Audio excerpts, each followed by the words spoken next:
En vue de la formation de son gouvernement, Sama Lukonde annonce le début des consultations ce lundi 22 février 2021. Il est désigné candidat de l'Union sacrée de la Nation à la présidence du bureau définitif de la Chambre haute du Parlement. Il s'agit de Modeste Bahati Lukwebo. Et puis c'est pour ce lundi 22 février le lancement de l'opération des contrôles de permis de conduire. Du côté des conducteurs se plaignent de la non-mise en possession au-dessus dernier. Voilà tout pour les titres. Vous êtes sur la chaîne de l'éducation, mesdames et messieurs, bienvenue dans ce journal. Présidence du bureau définitif du Sénat, Modeste Bahati Lukwebo est désigné candidat de l'Union sacrée de la Nation. Ce dernier a été reçu ensemble avec le bureau d'âge du Sénat le vendredi 19 février 2021 par le président de la République. Nous avons parlé de situation actuelle, surtout concernant l'évolution précédente. Peut-être les élections définitives, je ne sais pas quand. Nous avons abordé plusieurs sujets avec le président qui s'intéressent même à ce qui se passe dans des genres comme notre Sénat. J'ai des collègues qui sont ici qui vont m'aider pour déterminer ce dont nous avions parlé, parce que c'est difficile à relever tout pour ne pas tomber dans l'exagération.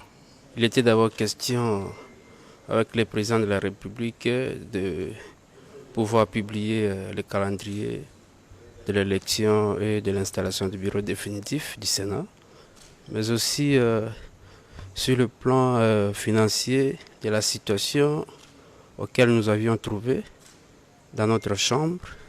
Il y a découvert de 5 millions de dollars que le Sénat doit à la banque BCDC, mais aussi des factures néfastes des hôpitaux qui ont écrit à la question du bureau d'âge de pouvoir fermer ou de ne pas recevoir les sénateurs et leurs familles, mais aussi la question liée à la problématique de la pétition de notre premier vice-président, honorable Sami Badibanga, qui est en souffrance jusqu'à aujourd'hui.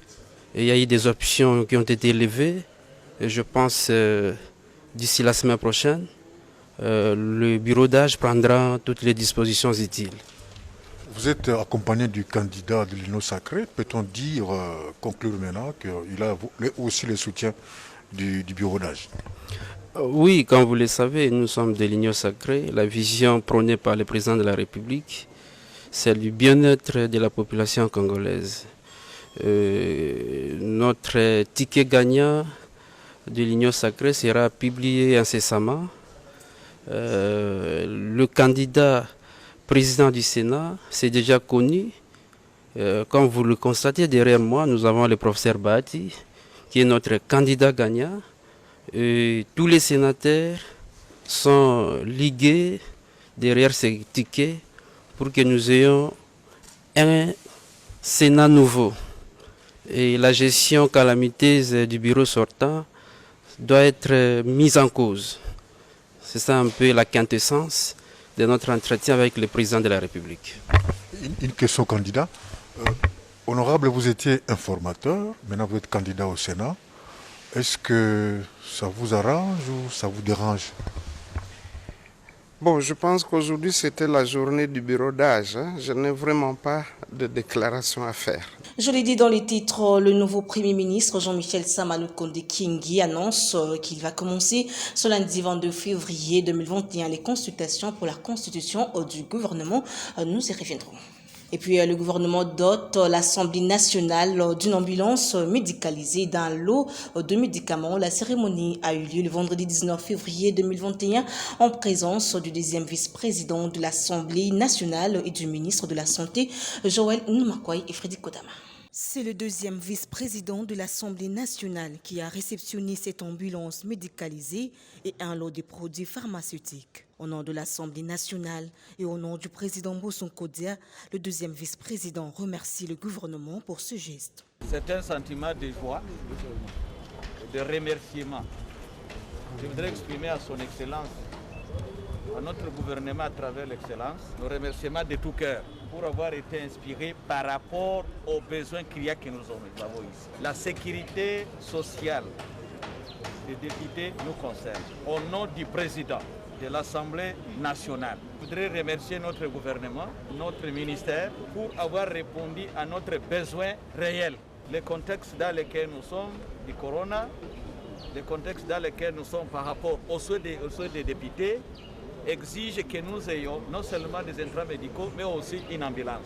Pour votre information, Excellence, nous avons 600 administratifs ici, 500 députés, 500 assistants parlementaires. Et avec leur départ, nous sommes une population de 15 000 personnes qui demandent une couverture sanitaire. C'est vous qui connaissez l'aire de santé, ça prend combien de personnes? Mais d'ores et déjà, nous sommes contents parce que vous nous identifiez aussi parmi les aires de santé de notre pays. Le ministre de la Santé, le Dr Eteni Longondo, a pour sa part estimé que cette donation, c'est pour faire en sorte que les députés qui participent à la gestion du pays soient en bonne santé. Comme je l'ai dit ici, de faire en sorte que nos députés nationaux qui participent à la gestion de ce pays puissent être en bonne santé. Alors, nous allons visiter cet espace et je crois que nous allons en faire une clinique véritable pour que quand un député, vous savez, tout peut arriver ici, quand un député se sent mal à l'aise pendant la séance de débat ou je ne sais pas moi quoi, parce qu'on a assisté à des députés qui s'évanouissent ici parfois. Alors, cette clinique, on va faire en sorte que ce soit une clinique qui est équipée pour prendre soin de ces députés-là, du moins les premières urgences, avant qu'on puisse les transférer dans un hôpital attitré. Les infirmiers médecins de l'Assemblée nationale seront formés en vue de la prise en charge à partir des équipements médicaux de cette ambulance. Restant toujours à l'Assemblée nationale, dans le cadre de la politique des proximités, le président de l'Assemblée nationale, Christophe Mbossounkoudia, et son bureau ont échangé le vendredi 19 février 2021 avec le chef spirituel de l'église kimbanguiste, Simon Kimbangu Kiangani, suivi le président de l'Assemblée nationale. Officiellement, c'est la première fois, mais on se connaît, on s'est rencontrés. Mais aujourd'hui, c'est officiellement. Nous sommes venus en tant que membres d'une institution rencontrer son éminence, le représentant légal, le père spirituel de l'église kimbanguiste, pour lui demander, comme nous l'avons fait chez les autres églises, solliciter son soutien, solliciter les prières de l'église kimbanguiste pour que nos travaux à l'Assemblée nationale soient bénis par Dieu, pour que tous les chrétiens de l'église kimbanguiste soutiennent le chef de l'État, prient pour le chef de l'État, prient pour le Congo, prient pour le peuple congolais et prient spécialement pour les honorables députés qu'ils ont élus comme leurs représentants à l'Assemblée nationale. La question n'est pas encore à l'ordre du jour. Ils sont en train d'anticiper. Les églises décident souverainement sur celui qui doit diriger la commission électorale nationale. Elles décident souverainement, sans influence du bureau de l'Assemblée nationale.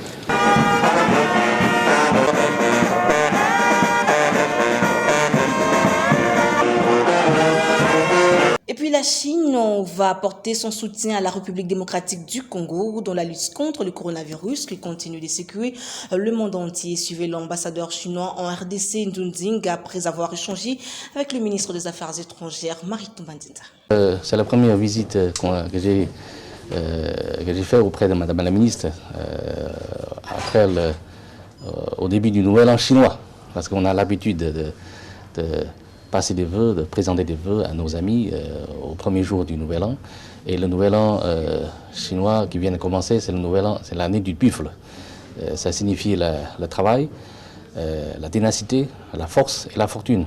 Donc c'est un signe très encourageant parce que nous sommes encore en pleine lutte contre la pandémie Covid-19 et j'espère que ce bon signe nous apporte plus de force, ténacité pour retrouver le bonheur et pour vaincre le plus tôt possible la pandémie. Il s'agit aussi d'une visite de faire le point avec Madame la ministre sur l'agenda bilatéral, sur les relations bilatérales, notamment sur la coopération, sur la suivi de la visite du ministre chinois des Affaires étrangères au Congo. Donc nous sommes en train de travailler ensemble avec les autorités congolaises pour que les acquis et les consensus issus de la visite de mon ministre, du ministre chinois des Affaires étrangères en RDC soient bien mis en concrétisation, mis en œuvre. Insécurité dans les provinces du Nord Kivu et Ituri était au centre des échanges entre les élus nationaux de ces provinces et le chef d'état-major général de FARDC. Le général d'armée Mbala Moussense Célestin, chef d'état-major général de FARDC, a échangé ce jeudi 18 février 2021 avec le caucus des députés nationaux ressortissants des provinces de l'Ituri et du Nord Kivu sur la situation sécuritaire qui prévoit la partie est du pays. C'était dans la grande salle des réunions de l'état-major général. Au cours de cet échange, le général Mbala a fait savoir à ses élus nationaux que les FARDC ont signé un protocole d'accord avec l'armée ougandaise le mercredi 17 février 2021 dans le souci de répondre à l'appel de l'Africom, de l'Union africaine, du SADC et de la CIRGL visant à créer une mutualisation des forces entre les pays d'Afrique centrale pour éradiquer tous les groupes armés dans la région. Avec l'appel de l'Africom, de la CIRGL ou de l'UA, de la SADC, nous nous sommes dit il faut qu'on explore la mise en commun des moyens. Et là, je tenais simplement à vous dire que la République ougandaise est de nouveau montée au créneau pour nous demander sa sollicitude ou du moins sa disponibilité à pouvoir participer avec nous dans la traque des adeptes. Au nom du caucus, l'honorable Paul Moïndou, président de ces panels, a fait savoir au chef d'état-major général que ces notables ont adhéré à ces projets. Tout de même, quelques recommandations ont été faites. Et puis vous le savez, la constitution congolaise promulguée en 2006 a totalisé le jeudi 18 février dernier 15 ans d'existence. Quant à ce, Maître Patrick Kongolo parle de points forts et faibles de cette loi fondamentale dont ses propos recueillis de Glody Matubanza, Barbara Fabichilaki et Daniel Ngadou. Je pense qu'il est tout à fait rationnel qu'après 15 ans d'exécution de l'actuelle constitution, qui est besoin réel à l'évaluation, comme les missions confiées à cette constitution, les objectifs de celle-ci. La constitution du 18 février 2006 a été conçue pour deux objectifs. Premièrement, c'est la volonté à l'attachement aux valeurs universelles, l'attachement au constitutionnalisme en tant que valeur mondiale, valeur universelle. Mais en deuxième lieu, cette constitution a été inventée dans le but de pouvoir faciliter un enracinement de réalités congolaises dans celle-ci. C'est sur ce plan-là qu'il faille faire ce que vous appelez un bilan. Je me dis, le bilan, il est mitigé, dans la mesure où il y a des points forts, il y a des points faibles. Du côté de points forts, je m'en tiens. On sait que l'actuelle constitution a connu son exécution à plus de 90%, dans la mesure où vous savez que notre pays avait suivi un processus de réforme institutionnelle. Nous avions quitté l'ornière de la Cour de cassation. Aujourd'hui, nous avons la Cour constitutionnelle comme juridiction à part entière. Nous avons les conseils d'État et bien d'autres éléments, notamment la décentralisation qui a été la forme choisie. Je me dis, de ce côté, il y a de l'évolution quand bien même que cette exécution a été l'objet de différentes difficultés. Notamment, il y a des défis à relever. Les défis, c'est notamment l'appréhension de cette constitution dans le vécu du Congolais. dans la culture du Congolais. Il faudra enraciner cette constitution-là dans l'être du Congolais. Rendons-nous à Nuturi, où le gouverneur de cette province, Jean Bamanissi, évalue le résultat de ce service sur 2 ans de son mandat. Reportage. Ils ont tous répondu présents à l'appel lancé par le gouverneur des provinces. Eux, ce sont les chefs des services para-étatiques mis à la disposition de la province de l'Ituri. Il est question pour l'autorité provinciale de rappeler alors de ses animateurs des établissements publics de l'État, discuter du fonctionnement et évaluer les résultats sur les 2 ans. Dans sa communication, le gouverneur des provinces, Jean Bamanissa Saïdi, a exhorté ses directeurs, chefs des services à travailler en synergie suivant la nouvelle vision du chef de l'État. Il a condamné les manques de collaboration de certains établissements avec le gouvernement provincial avant de les inviter à maximiser davantage les recettes au profit de l'État congolais et de la province. Nous avons besoin d'avoir des statistiques, nous avons besoin de nous rassurer que le fonctionnement de la DGDA, le fonctionnement de la DGI, le fonctionnement de la DGRAD est conforme. Et avoir des statistiques aussi sur le type de marchandises, le type de commerce qui se font pour élaborer nos plans de développement et nos plans économiques et nos plans financiers. Donc un cadre doit être mis ensemble. Nous avons parlé avec l'Office des routes, avec l'OVD, qui doivent être au service du gouvernement provincial. De leur côté, les chefs des services para-étatiques ont salué l'initiative de l'autorité provinciale, mais sollicitent son accompagnement pour les résultats attendus. L'Ituri est une jeune province. J'ai aimé la rencontre avec le gouverneur. Pour moi, c'est vraiment une première fois. Je suis vraiment satisfait par rapport à cette rencontre. Cette rencontre nous a permis de comprendre la vision du gouverneur de province et de comprendre aussi ce qu'il attend de nous pour réaliser cette vision-là. La province de l'Ituri a tout le service, mais n'en profite pas. D'où la nécessité de ces coups de poing sur le dos pour que désormais ces services fonctionnent selon les textes et contribuent au développement du pays et de la province. Quelques jours de la reprise des activités scolaires pour le compte de l'année 2020-2021, le ministre d'État, ministre de l'EPST, Willy Bakonga, a rendu public le jeudi 18 février 2021 le calendrier réaménagé qui tient compte de toutes les étapes. Commentaire de Sarah Kindela. Suspendu pour 2 raisons de la 2e vague de la Covid-19, les activités scolaires reprennent le lundi 22 février prochain sur toute l'étendue du territoire national. En ce qui concerne les épreuves de fin de cycle, du jeudi 5 au vendredi 6 août 2021, test national de fin d'études primaires. Du lundi 30 août au 2 septembre 2021, épreuve de la session ordinaire pour l'enseignement secondaire cycle court. Pour les jurys et épreuves de fin de cycle court, mardi 13 juillet 2021, épreuve hors session traditionnelle des options techniques. Du mercredi 12 au 17 juillet 2021, pratique professionnelle. Pour les cycles longs, examen d'État. Dimanche 25 avril 2021, épreuve préliminaire. Lundi 12 juillet 2021, la dissertation. Mardi 13 juillet 2021, épreuve traditionnelle des options techniques. Du mercredi 14 au 17 juillet 2021, épreuve orale français. Du lundi 19 au samedi 24 juillet 2021, épreuve pratique. Et enfin, du lundi 30 août au jeudi 2 septembre 2021, épreuve de la session ordinaire de l'examen d'État. Signalons que la prochaine rentrée scolaire 2021-2022 est fixée au lundi 4 octobre 2021 pour tous les établissements d'enseignement public que privés agréés, et c'est sur toute l'étendue du territoire national, selon le ministre de l'EPST, Willy Bakonga.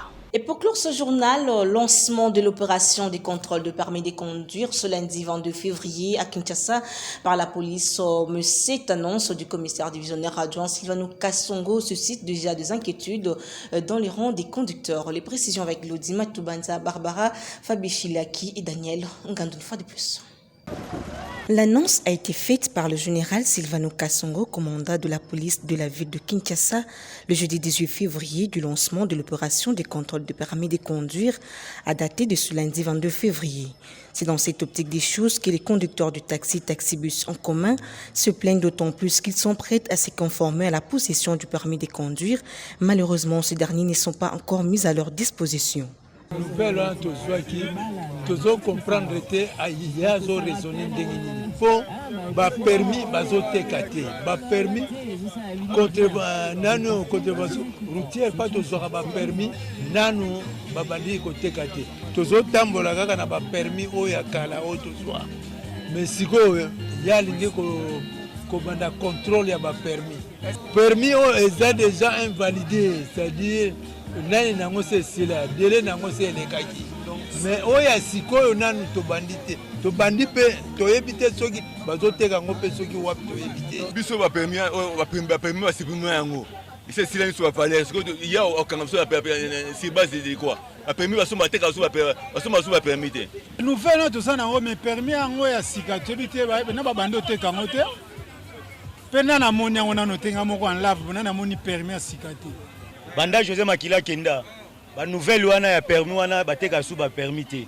toyebi te bako contrôle ngo basala ngo ndeni po permis bateka lisu te tokosombela ngo wapi nayebi te mboka na biso si tokende wapi tokomi wapi donc na mboka osi balali balamuki ba chauffeur balali balamuki ba chauffeur oh permis o bango balobela permis de conduire wana bon les gens ba chauffeur belé basala ba accident bakanga bango ba permis bana ba permis te donc na éviter nouvelle wana donc biso to yoka kiango esali biso bien te biso to éviter donc makambuto ba mo chaka biso ba chauffeur bato moto bazobula awa bato moto bazobula balata na ni permis de conduire ni eloko te ni document moko monsieur balali balamuki ba chauffeur tozwango nde ni yaza ministère ba permis te ministère permis bimana ministère kuna yaza droit contrôler biso ba permis te permis bimana ministère kuna ba onde mutu ba bimisa biso ba permis après 5 ans 5 ans ko kite na bango kuna ministère ba no c'était mambo ba permis ya mo ko c'est la biso c'est bon lundi to sala tête to grévé.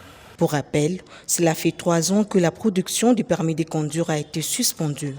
En août 2020, Didier Manzenga, ministre des Transports, avait déclaré que tous les permis en circulation sont contrefaits tout en assurant la disponibilité des nouveaux permis de conduire qui jusqu'à présent, rien ne fait. Vous avez compris que ce journal a touché à sa fin. Vous nous avez pris en cours de diffusion. Voici l'essentiel à retenir en vue de la formation de ce coronavirus. Sur le divan de février 2020, pour le désigner candidat de l'Université de la Nation à la présidence.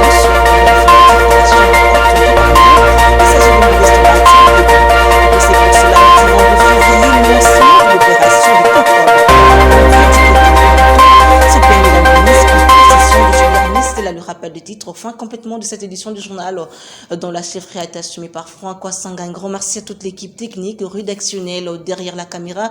C'était Delphine Tundula, Guilhem Ayamba et Laetitia Malouta. Merci de votre fidélité. Bon week-end, je vous au revoir.